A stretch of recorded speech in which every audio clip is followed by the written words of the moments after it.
this Aloha Friday to a new show we're debuting today called The Art of Life on ThinkTech Live, streaming internet series. My name is Willow Chang and I'm very honored to be here today. Joining me is my guest, Gui Alves, representing DeRose Method, which he's going to give us some really great insights on what this is about. Some of it might think of it as affiliated with yoga, but Guy's here to explain why it's so much more than that. It's really a process for life itself. We're going to be talking about a lot of things that cover things that are dear to, I think, many of our viewers out there, and that is, how can we find ways to feel centered? How can we find ways to integrate practices of the past and bring them into contemporary ways that are beneficial? How can we be part of a community? These are all things that we'll be discussing today, and hopefully with the upcoming shows every Friday here.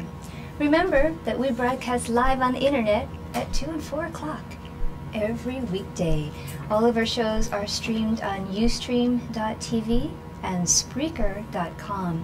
If you want the links to our live streams on our previous broadcasts, which are all posted on youtube.com, or just go to thinktechhawaii.com.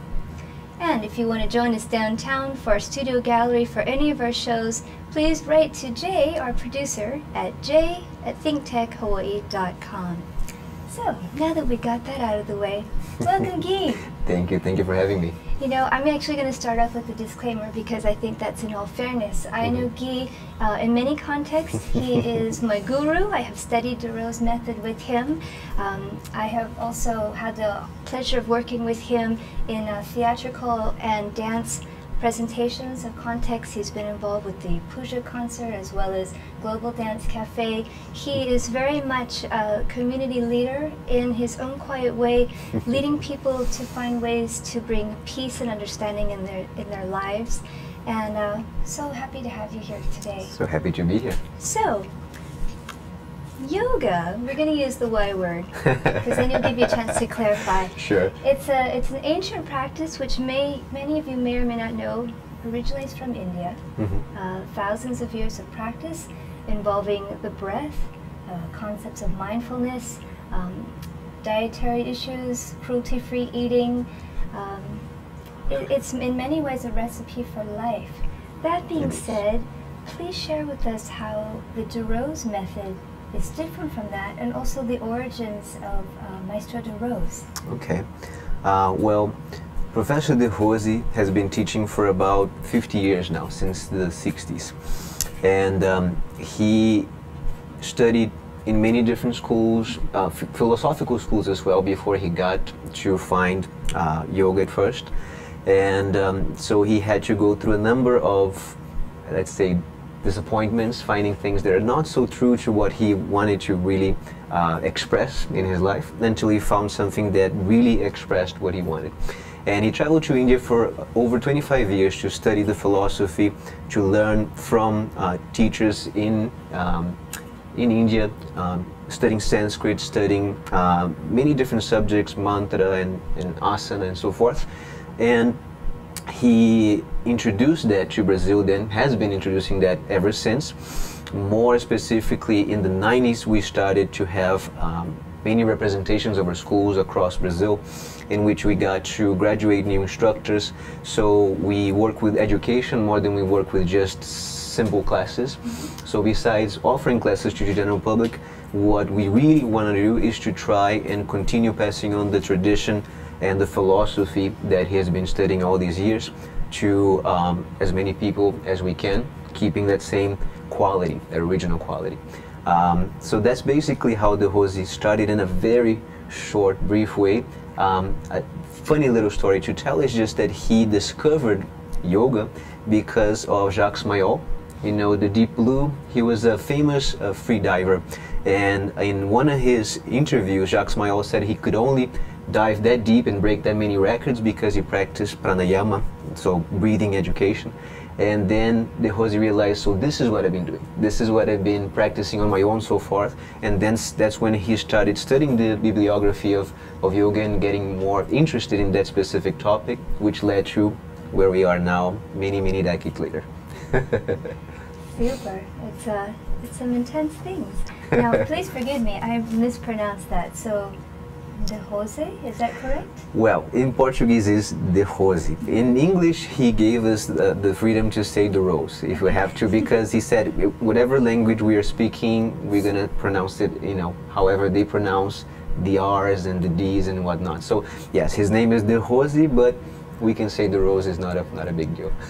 So you brought up some things that are very interesting to me, and I think our viewers as well. And a lot of times we hear about issues of globalization and perhaps even the concept of one truth. So even though things are addressed in different languages and there's different approaches, that we're perhaps many roads to Rome. How do you think that this taps into the DeRose Method? Well, I think that what we do applies to anybody. So no matter what lifestyle you have, learning how to improve yourself, how to know yourself first and foremost, can really help anything you do, whether you are an athlete, whether you are a businessman, whether you're just running your household. Anything that we teach in class can be highly applicable to what you do in life, and that is universal in the sense that we're all trying to be better human beings, let's say, right? We're all trying to perform better, whatever it is that you are doing on a daily basis. And that is what we're trying to present, ways in which you can get to know yourself and which you can understand how to make your job, your relationships improve exponentially. So it's all about self-improvement in the sense that you understand what you're doing pretty well and you can reinforce those things. And you start realizing things that you might not be doing so well, that you can also slowly correct that and make it better on a daily basis. So something I'd like to say is, for some people, when they hear self-improvement, they think of self-help, and they think of those books, not that. and they get a little nervous. But I would like to say, having been to your class, that it's a very non-judgmental type of environment, which is very supportive to the individual finding what it is that they would like to work on. How would you say, in your experience, has yoga helped you as an individual? Well, a little backstory about me. I used to be a musician, kind of, a punk rock musician, so, you know, not a fully formed musician, that's what I'm trying to say. And you can imagine that being in the punk rock industry, my lifestyle was not the most healthy, right? So when I started practicing, I realized that I was, you know, in dire need of taking better care of my body and my mind. And that's what happened throughout months and then later years of adjustments, you know. So realizing that I needed to eat better, exercise more, and do a number of other things that can really help an individual become more well-rounded, let's say, right? So that's what we try to introduce. That's what I experienced was, as I learned how to breathe better, how to manage stress, and how my body really works, I end up becoming a better musician as well, even though still not fully formed, but, you know, improved as an artist, I'll say. And also, I learned how to relate better to other people, which before didn't so much, right? Even to like my own parents, for example. And in a very general sense, you know, you just realize that you can help other people a lot by improving yourself, meaning without trying to tell people what to do, just by changing the way I am, a lot of people realized, if he can do it, then I can do it too, you know. And that is the point, that a lot of things we tend to imagine that are so difficult to attain in life is just a matter of adjustments, once again. And adjustments, they need to be gradual. That is what we try to show people as well. You don't want to change your life overnight. You want to make small, gradual adjustments in which you can properly assimilate the outcome in order to really reach a very important goal, whatever that goal is, you know. So it's very personal, like you said. Everyone has their own idea of what they really want to change, and we simply try to facilitate that through the techniques we teach in class, and also through the philosophy and the theory that we introduce to every class. I like that. So basically we're talking about leading by example. Exactly. The choices that we make in our lives then affect others, including ourselves.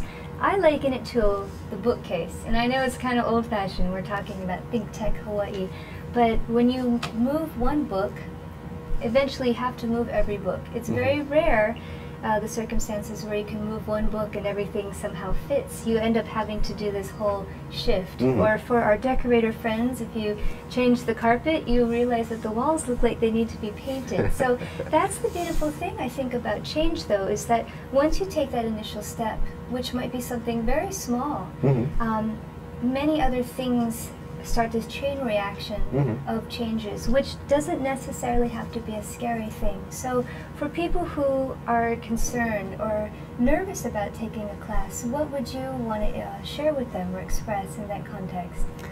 Well, what you said is perfect already, because first and foremost, I think a lot of people are very afraid of change because they think it will be difficult, for example. And it doesn't have to be difficult at all. On that note as well, some people might have seen pictures of me doing some positions and asanas or videos as well, and most of what I hear is, this guy is amazing, I can never do what he does. And that's not true. I mean, anybody could do what I do, and that is still just a little small sliver of what we actually teach in class. So it is not about just becoming super flexible, super strong, or anything like that. And it is a very natural process, in the sense that you are choosing how far you go and when you do that, right? So we simply present certain tools for you to introduce to your everyday life, and then you decide how much and when you're going to use those tools to improve pretty much everything that you do. So once again, it doesn't have to be scary or difficult.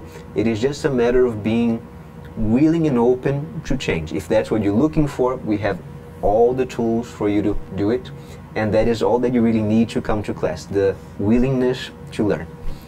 So I would like to add to something that you said. So when people look at what you do and they say, oh, I can never do that. In times when we've had you do some performances, usually people will say, oh yeah, usually guys, yeah, yoga, I do some yoga. Because I think there's this assumption, if you're a man and you do yoga, you're sensitive, you're caring. And then they see Gui do a presentation, and every time the guy will say, yeah, I don't do that.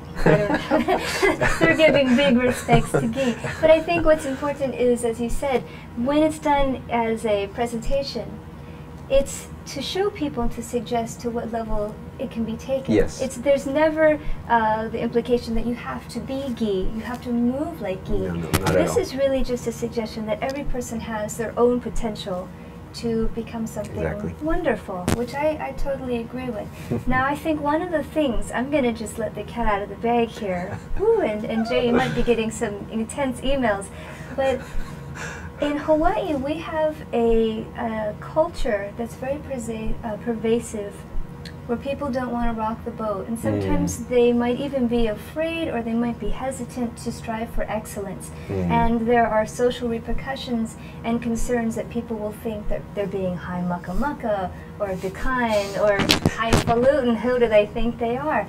How can we use something like DeRose Method to help silence some of those fears? Because the understanding that if we aspire to be something wonderful, and that's really, I think, our purpose here on the planet.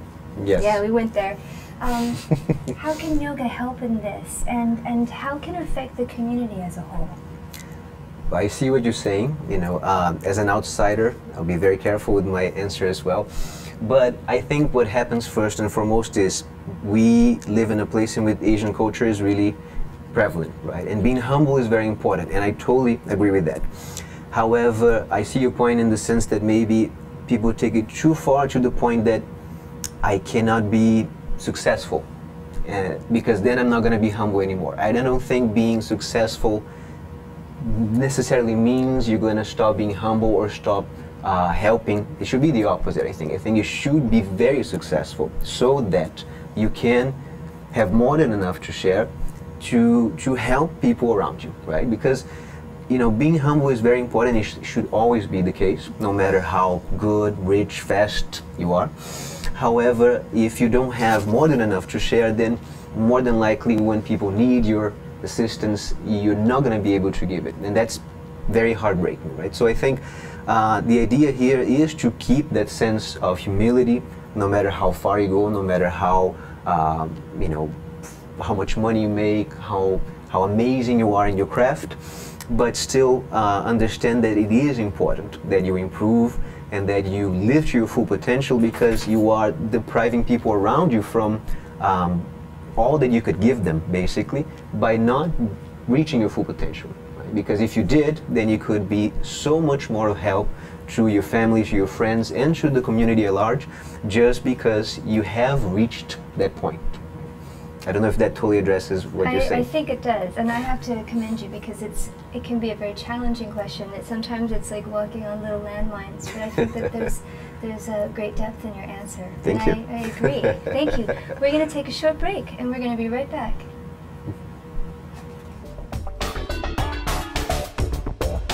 We want to thank our underwriters.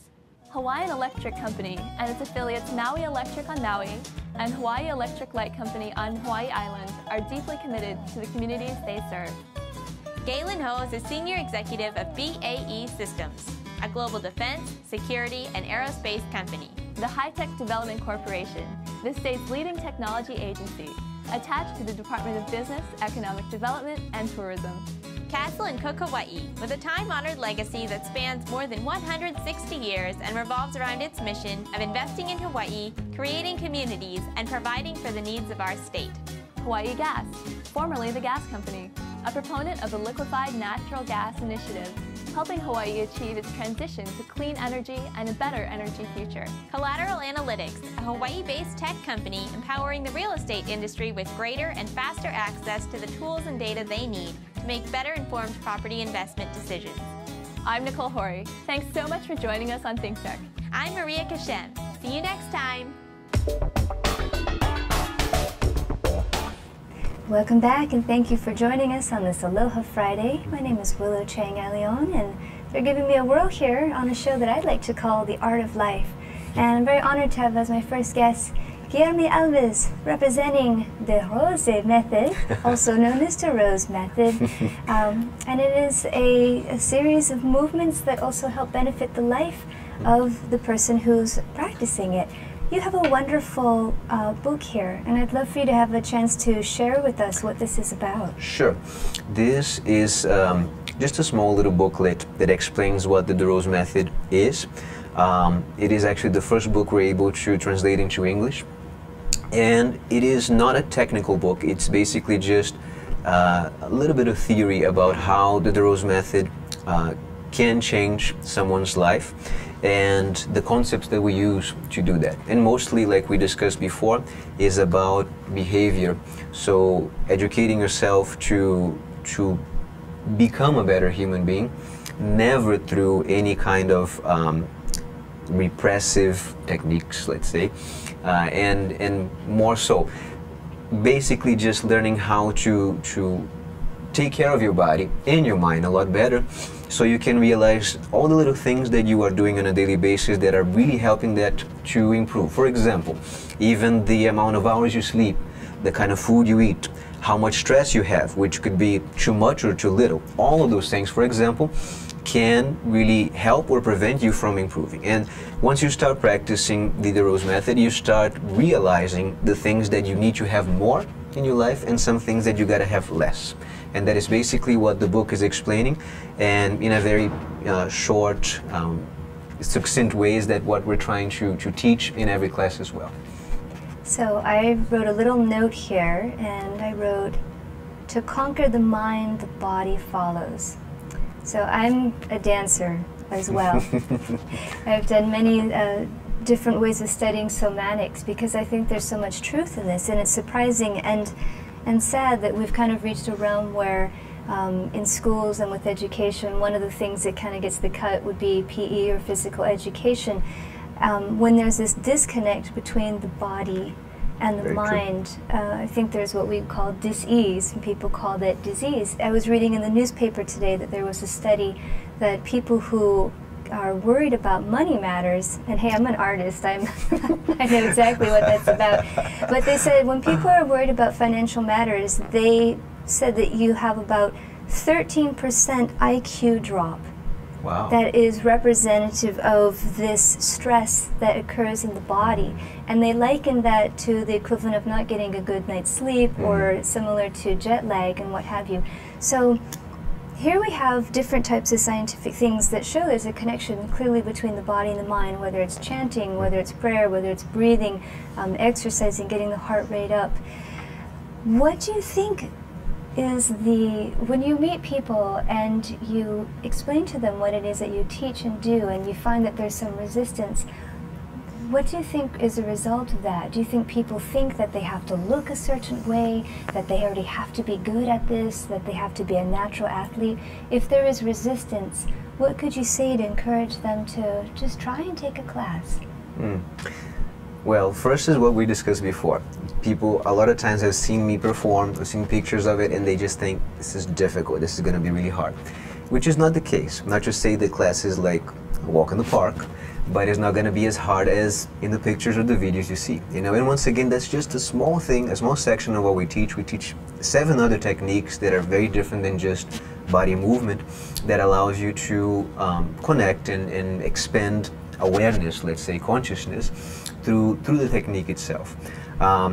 But the other part is people are resistant because people are resistant to change. You know, normally they resist whatever is foreign or alien. So if it's different, there is always going to be a little bit of resistance at first. And what they need to do is just be open to change. So they have to need change first. And I'm trying to get it back here. That's almost like an asana right there. He's getting his mic back on. Sorry about that. No, it's all good. So the first thing people need to do is just let go of resistance, but that is something personal as well. You know, normally when people feel the need to change, that's when they are most likely to understand what we're trying to teach, you know. And sometimes there's resistance even when they do come to class, because like I said, this is helping you to realize who you are a little better. Sometimes when we realize who we really are, we are a little afraid of it also, because you realize you're not so perfect or not as amazing as you once imagined, right? And that is a difficult realization to come to. You gotta perceive that it is important to understand you're not quite there yet, so you can finally, eventually reach your full potential, right? And I think that's the first thing people need to really address is, I need to understand where I am now, like if you're trying to find yourself in a map, so I can know how far I have to go to get there, right? And that is something most people are not willing to do. They don't even want to know where they are now, because they don't want to know how far they have to go. I don't know what you're talking about. I think it's a great analogy. So a little earlier, I like to just address things as they happen, because I think acknowledging them helps hopefully diffuse some of the stress that's associated with them. So a few moments ago, microphone was going south and you were really chill and you adjusted it, and Mr. Fidel came to give some assistance. And to me, that's really a sign of your practice. In effect, you know, you're able, as the Chinese would say, and I'm half Chinese, 酷head mean ting, right?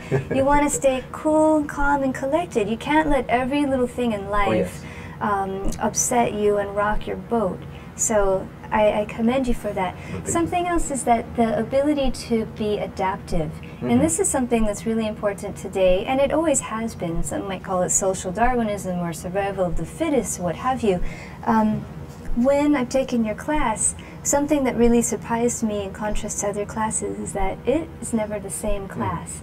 I relate to that because in some ways I teach my own class in a similar format. The idea is not for me to confuse a student, but to really keep them on their toes, to stimulate the mind, to keep them present in the moment, and to not tune out. What would be the reason or the philosophy behind the fact that the class is different every time? You're not just going to be going through the same road motions over and over and over again, or choreographies, from my understanding. I could be wrong. No, that is very correct. It is a similar reason to what you just said, to keep them on their toes, in the sense that we don't want people to just turn on their autopilot and do the same thing over and over. We do that already on a daily basis because we have a routine, right? So therefore, we start doing things in a not very conscious way, which means they're most likely not being very well done because I'm just running through the motions. And that can happen a lot, especially when people are practicing something in which they're not totally into it, you know. And the idea is to keep yourself there, to check if you are fully aware of what you're doing. And also to be highly adaptable, adjustable, like you said, which is definitely a very important quality to develop nowadays, since things are changing so fast, more than ever, right? So therefore, if you can learn how to adjust and to adapt to everything that is coming, it is very likely that you will be able to translate that from the classroom to your everyday life. And this is when we start to say that this is going to really affect your life in a general sense, in a positive manner, because you are learning how to not to be overwhelmed, let's say, by something that feels challenging.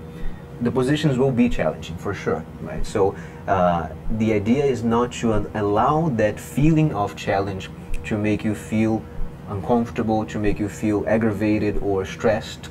So when you are learning how to deal with that feeling and you are simply understanding how something works to make it work for you, that's when you start really changing, right? So then you realize the position takes effort. Like many situations, they will take a lot of effort to be solved. Not necessarily they have to be difficult. The difficulty is a state of mind. So what we're trying to teach people also is how to deal with how their emotions are going to change and their thoughts are changing in the process of dealing with something challenging. So when that happens in your everyday life, then you can very easily, or at least easier, deal with that, you know, have an easier time dealing with that. So something that our viewers might have picked up on by now is that there's a great deal of what some might classify as philosophy. There is a teaching and a lineage and a sharing of ways to approach life, how to look at life, how to respond to life. What do you think is the reason why other forms where there has been this philosophical component, it's just been kind of cast by the wayside, it just turns into exercise? It's certainly the same with traditional dance forms. If you remove the meaning, the terminology, the language from it, to me it's simply exercise, and it loses some quality. What would you say is the reason for this movement where yoga and similar practices now are they're just exercise, and they've lost that ability to use the philosophic components? Well, I totally agree with you, of course. We had this conversation before. And the thing is, I think as more people start to do something, they tend to become popular. You know, most things that become popular, they are at a certain point simplified. Whatever it is, it could be also music, for example. If you study a little bit of music, you listen to music, you look at classical music and the kind of music we have today, and some things are terrible in terms of music, right? It used to be a beautiful, amazing, involving experience to listen to music, and then it's been degraded and simplified to the point that some things, in my opinion, are not even music anymore, especially what is mostly popular, my humble opinion. And I'll take the blame for what I'm saying. That's not the phone off the hook, that's a song. Yes. So I think the same principle applies to philosophy, to education, to a number of different matters, because I think in a very general sense we are not being educated to appreciate art, philosophy, things that take a little bit of appreciation for you to really take care of it, let's say, right? For you to even invest your time and your money into it, because that is something so basic, I think, you know, to learn how to appreciate something beautiful, and we don't take the time to do it, and therefore we start appreciating a lot of things, not even appreciating, but we give value to a lot of things that are not that important, you know. But that subject can go on and on in a different version, but basically I just think it makes it they're trying to make it approachable, but at the same time it's losing the essence of it, and that is the problem. I think things should be approachable, it should be intelligible, easy for people to practice, whatever it is, music, yoga, dancing, you know, art in general, but at the same time not at the cost of the very essence of that craft. Yeah. And I think the problem is we have too many people doing the same thing in a lot of different manners, right? You do have very terrible lawyers, you have very terrible politicians, you have terrible dance instructors, and then you have some amazing ones as well. And you can see the contrast of people who are doing a great job and people who are not doing a great job. And I think basically what we really need is people to educate themselves so they can tell who is doing a good job, who is not doing such a great job, and they start, you know, supporting those who are trying to really make a difference. I'll tell you what really hurts. A bad hairdresser. that is pain. Pain. Whether Right. it's a $10 haircut or a $100 haircut, a bad haircut is it's a bad haircut. That's true. No matter what. I had to say it. No, I it's told you very I'm true. going to just speak my mind and my heart. Do we have time to ask a couple more questions? Excellent. That being said, I gotta tell you, you're gonna notice a trend with the various guests that I'd like to bring on the show, and something that they all share in common is, my God, really hard working. And in many regards, I feel that they, this idea I spoke about last week with Corinne Ching, they are like roots of the tree that help prevent cultural erosion. They really help elevate Hawaii to become a really unique and diverse place, and so much of it is represented by their hard work and their tireless energy and just abundance of belief in what Hawaii can be. Gui's one of those people. When I met him in the end of 2006, I had just come back from a trip in Greece, and a dear friend of ours, she said, you've got to take this guy's class. He's really amazing, blah, blah, blah. And I admit, I thought, another yoga class, another yoga teacher. I mean, how different can it be? What a terrible thing for me to say. Bad, bad, bad. Sonia Waina took Guy's class, and it was noticeably different for all of the aforementioned reasons.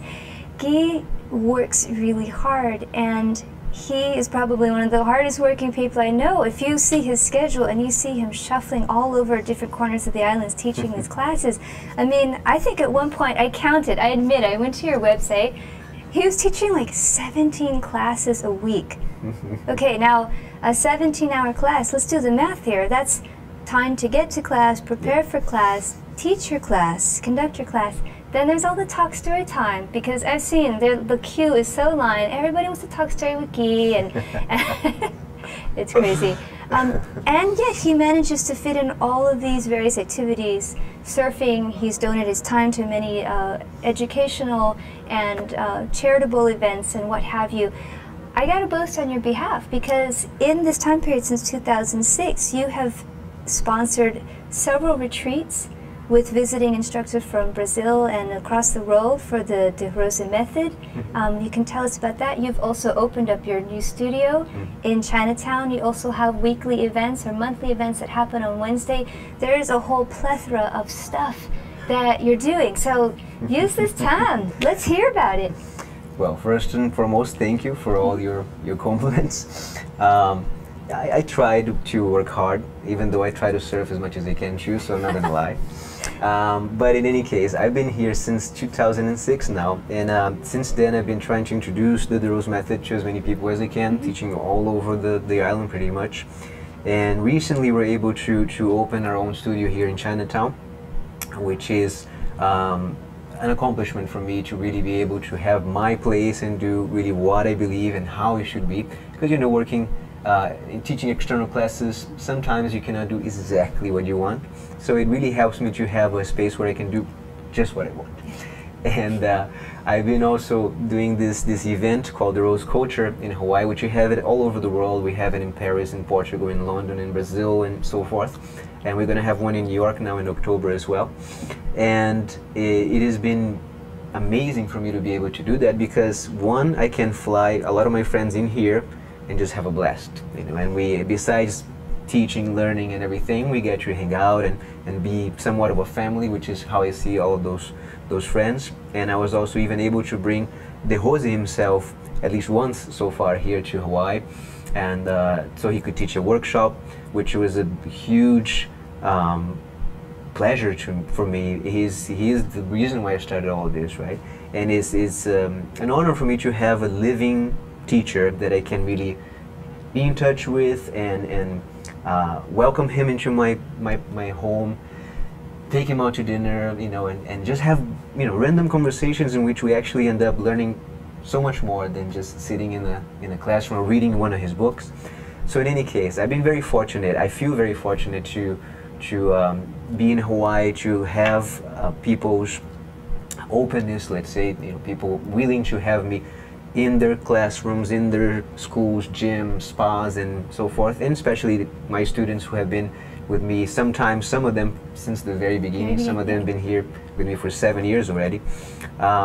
So I guess I work hard because I realize how fortunate I am, and I want to provide, you know, what people really are expecting me to do, which is teaching them and helping them to improve. And in the process, I'll be honest that it is almost an unfair process because I learned so much more teaching than I would ever practicing. So if you really want to learn something, I highly advise that you teach it, because if you're just sitting and receiving, you're learning a little bit, even if you sit and study and practice and read all the time. But as soon as you start to explain that to somebody else, and you gotta try and realize many different ways of explaining the same thing from many different people with many different backgrounds, then you really learn. And in that sense, I think it is almost selfish why I do it, because I really want to learn and I really want to improve, and that is the process in which I've been immersed myself in for the past 11 years now. You know, a few years in Brazil, and then all these past 7 years here in Hawaii. So you mentioned something that I agree with, the idea that when you teach, you're actually taking your own personal learning, and it's an interactive process. It goes to a different level. It can also stoke those fires of intellectual curiosity. That being said, I'm going to bring it back to the tech side of things, since our show is called ThinkTech. Technology has changed so many different disciplines. I mean, I think there's nothing that's been untouched by the fingerprint of technology, whether it's YouTube or apps, the internet, obviously. How would you say that technology has affected and impacted the practice, pros and cons? Just out of curiosity, your own opinion. Well, there's a number of ways in which people have access to information nowadays, which I think is beneficial for a number of reasons, and at the same time it can be somewhat problematic for a number of reasons, right? You can access information very easily, and that doesn't mean you're going to get good information, right? That's one thing. So you can do a lot of research on your own and learn a lot of things that could be so far from being true, whether it's about philosophy, religion, theory, and politics, and so forth. So that is my personal opinion about access to information. I think it's important to have it, but at the same time, very important that you can filtrate what you are reading, writing, or listening to, because then you can properly assimilate what is good for you, let's say, right? But in terms of teaching, I think it helps a lot, because I've been able to gain so much more ground, let's say, by having websites, Facebook. You know, when I first got here, I just had a website. Then there was Facebook. Then you have an iPhone and an Instagram and all those other things that you use to promote yourself. So it definitely helps individuals to grow a lot faster, because you now have the ability to do so. YouTube as well, same thing. You can post a video of a choreography, of a dance, of a lecture, and you know, millions of people, hundreds of millions of people can have access to it. So it is definitely beneficial. I think, like anything in life, it is another way, another form of energy, which can be amazing or terrible, right? And I think if we choose to use it in a very, you know, constructive way, it can be life-changing, right? We've seen even revolutions like in Egypt happen because of Twitter, right? So there you go. Instead of just saying, I'm having lunch at so-and-so place, people actually made a huge difference in the history of the world. And here's a picture of chicken katsu. Right? So there you go. You know, I mean, it's very relative, right? It can be amazing. It can be terrible, I think was the word to use, which I think when they start having those surveys, instead of somewhat unsure, what is it, good, bad, they need to switch it to Gui's method, which is amazing or terrible. I kind of like that duality. It's excellent, because it just cuts right to the heart of the matter. You know. Yeah, well, that's what I think about technology in a very short sense. Since I got you here, I'm going to pick your brain a little bit more, and be warned, some of these questions might come up with the other guests, because I think it's interesting to hear different takes on these same classic questions concerning commercialism. So this is something that's an age-old debate, and every generation has said, oh, kids these days, they're ruining it with this and that, and they've watered it down, and everything's commercial, and you know, they sold out. That's like the true punk rock thing. Yeah, man, they sold out. I liked them when they were just playing in my friend's garage, and now they want a Grammy, right? Yeah, the idea that somehow commercialism, it corrupts the form. Yoga and similar forms have certainly had their share of commercialism. Now it's about like, you have to have this type of mat, and you can have these little gloves, and you can have these socks with the nubbies on your feet, and the certain water bottle, and the commemorative keychain. The magazines have changed with different editors, the quality and the content. I've seen some wonderful publications that were very in-depth, that have just turned into these little blurbs, which is a trend in journalism in general. Yes. How do you feel that commercialism impacts your practice as a teacher, with the students, with the community? It's kind of a big question, but you can just ramble on about it. As I have been. So, well, I think once again it's relative, because we all need to make a living. So if you want to be, you know, an artist, it would be great if an artist can make a living being a great artist and not selling a version of what music or painting or dancing is, because that's what sells, right? So that is a tough one. For example, you have, I would say, Foo Fighters. It's a band that I love, and they started off so small after Nirvana ended, and he recorded the whole album in 7 days in a little studio by himself, and it became huge, and it's still an amazing band to this day. So it's an exception to the rule, but it's still, he was able to create something amazing by himself. But it is possible. I think that is the idea, that we can also once again use this, the commercialism, to create something amazing, to try and sell an idea. If you're going to sell something, at least sell something good for the community, right? My teacher said that once to me too. He said, well, you know, if people are going to try making up young people's minds about smoking Marlboro, because that's what cowboys do, maybe you got to make up their minds about living healthier, because that's what we need to do, right?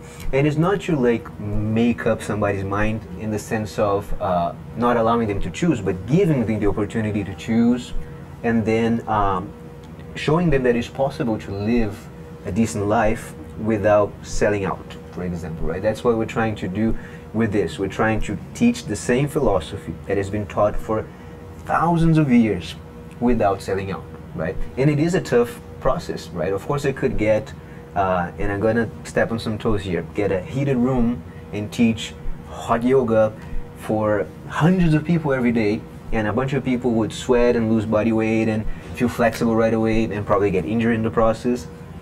But that's not what I want to do. I don't want to just make money. I want to hopefully change the community I'm in through example, showing that living a decent, healthy life is not difficult. It takes effort, once again, but it's not necessarily difficult. And in that sense, I think everything that we see that is degrading and decaying, to a certain extent, we allow that to happen, right? Because every day you buy something, you read something, and you put your time and money into something, you're saying, this is what I want to have more of, right? We don't think like that on a daily basis, but we are buying all of that. You know, we are buying all this BS, for the lack of a better word. And if you need me to translate that?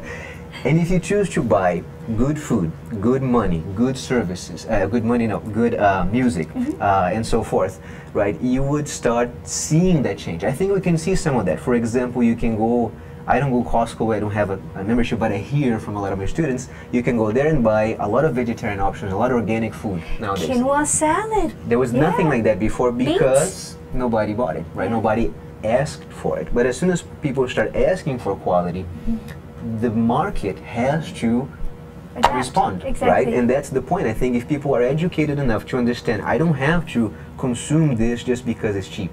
I can make something good become cheaper by teaching other people that this is what we need to consume, this is what we need to support.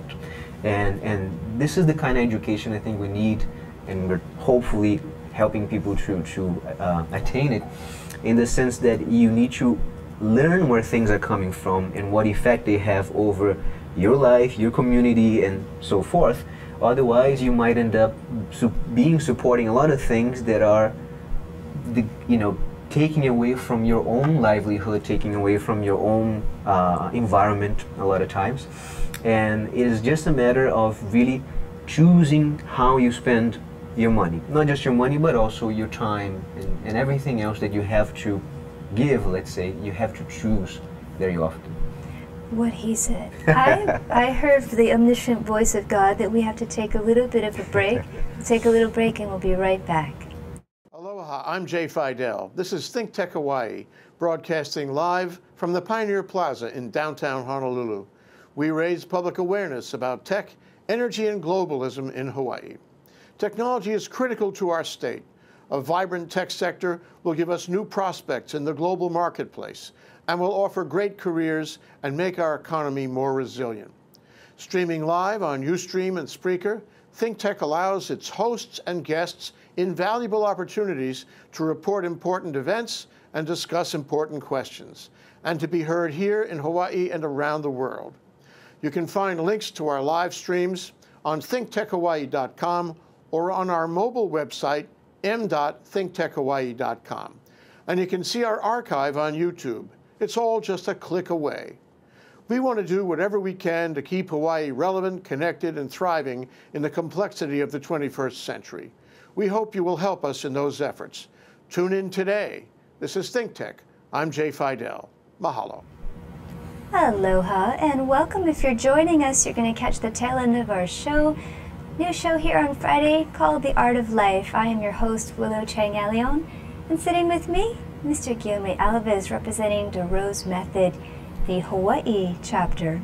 And if you are unaware, in a moment or in a sentence, can you tell us what DeRose Method is? We're in a very short way. What we're doing is we are providing quality of life and helping people to perform better at what they do. For example, we have a number of students who are athletes, and they can see a exponential improvement right away. But at the same time, you have people who are businessmen, work at the financial district, for example, who can also see that they can produce more, feeling less tired, they are more awake, more alert.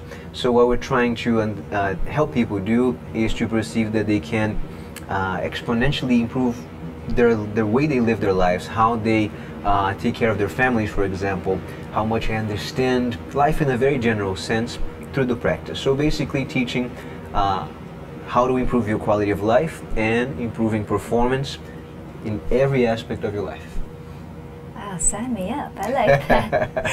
I have two things to ask of you. So the first is, this is going to be pretty pedestrian.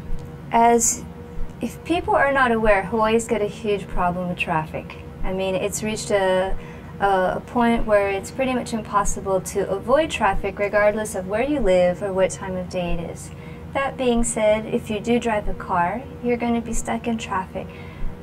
How do you approach something like this? Do you draw upon your teachings to find ways to feel centered and calm?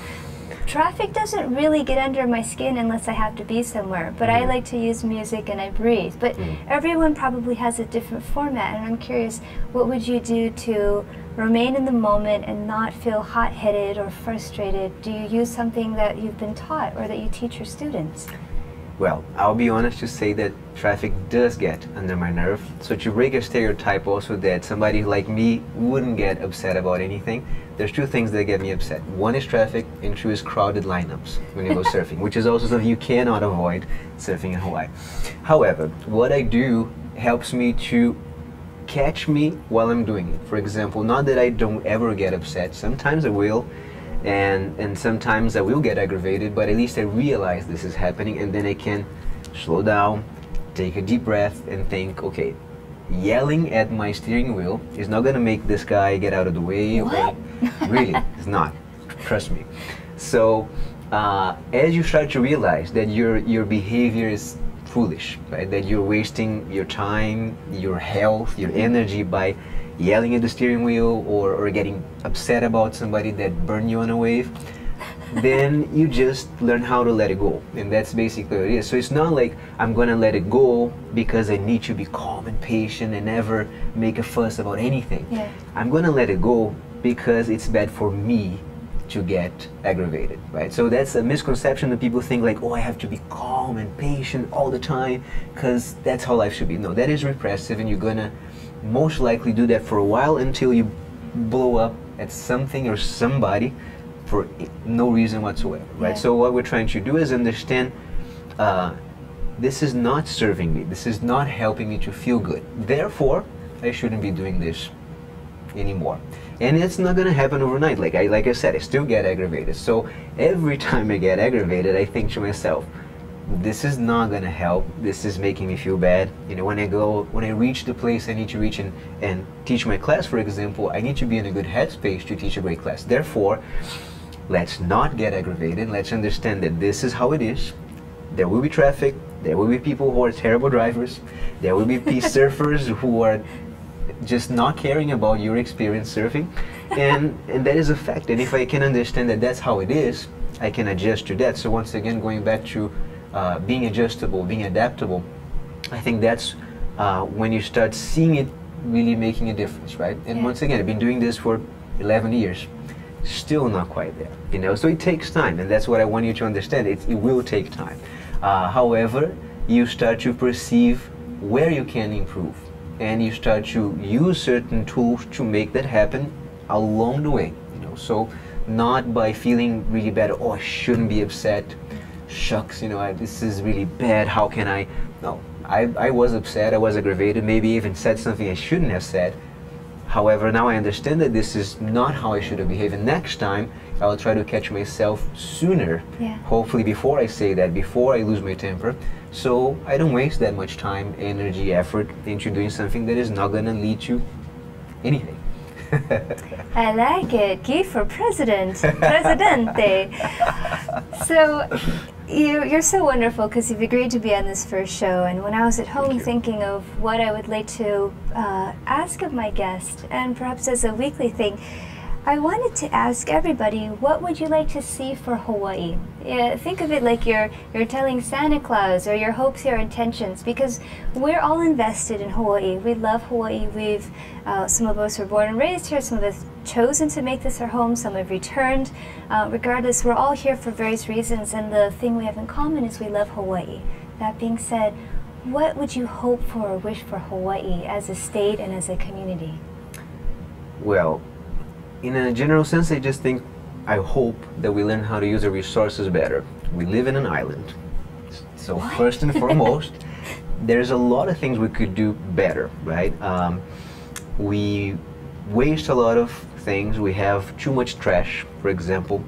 We use our energy not very well, right? We import a lot of oil to have electric energy when we have all this wind and all this sun all year long. So, you know, yeah, it's expensive to get solar panels, but in a few months, maybe years, it pays off for itself, and then you don't spend any more money. Or you have all this wind farms look ugly. Well, you know, I'd rather have wind farms and still have a place to live and surf in decades to come than not have that and just see everything slowly go away because we don't have any more, you know, environment to you know, hike on, to go to a waterfall, to surf, and so forth. So I think that is something that we all need to do better, is just use our resources better. And it doesn't have to be a dramatic change in your life. Even if you don't get solar panel, that you take your own reusable bag to the store, or that you think twice about the things that you're buying and the companies who make that product, because maybe that is also, once again, not in your best interest. And not to be too conspiracy theory about anything, but it is true. It is interesting. I love me a conspiracy theory. So do I. But in any case, I would hope that we can educate, especially the youth, because I think young people are more willing to change. there's many better ways in which we can approach all the problems that we have here in Hawaii, right? Which for me, it does feel like home. Like I said, I chose to be here, not born here, but still I have a deep affection for the people, for the place, and it saddened me to see, for example, somebody littering at the beach, right? And sometimes it's a surfer on top of everything. It makes me actually feel anger. That's something that gets really, woo. Me too, but I chose to say sad. But it's true. I mean, you think somebody that goes every day to have fun at the ocean, they will think this is something you really need to take care of.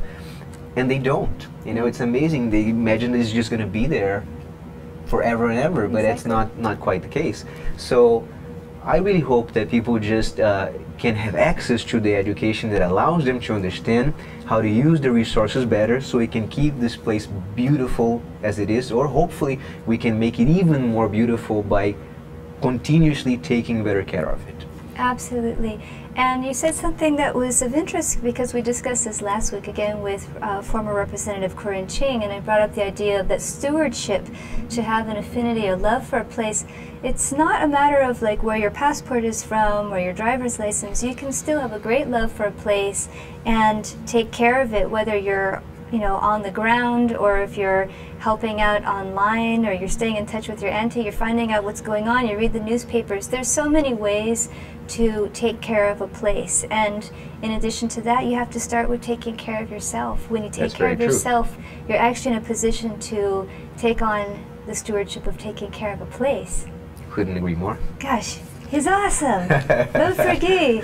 We are almost at the end of our segment, and I have to read these wonderful things. They're not committed to memory yet. We'll see. I'm a queen of dyslexia here. We're out of time, and we'll have to wrap it up. My name is Willow Chang Alion. You can call me Willow Chang. And this is our first episode of The Art of Life. We are ThinkTech live streaming the internet series. You can check us out on the web. You can also check us out on YouTube and at our website, ThinkTech Hawaii. We're always here on Fridays between the hours of 2 to 3. And our guest today has been Gui Alves, representing DeRose Method here at the Hawaii chapter. He's got this wonderful book, share with us some great insights about Hawaii, Brazil, about DeRose Method. We're so grateful to have you. Can you let us know where we can find out about your classes?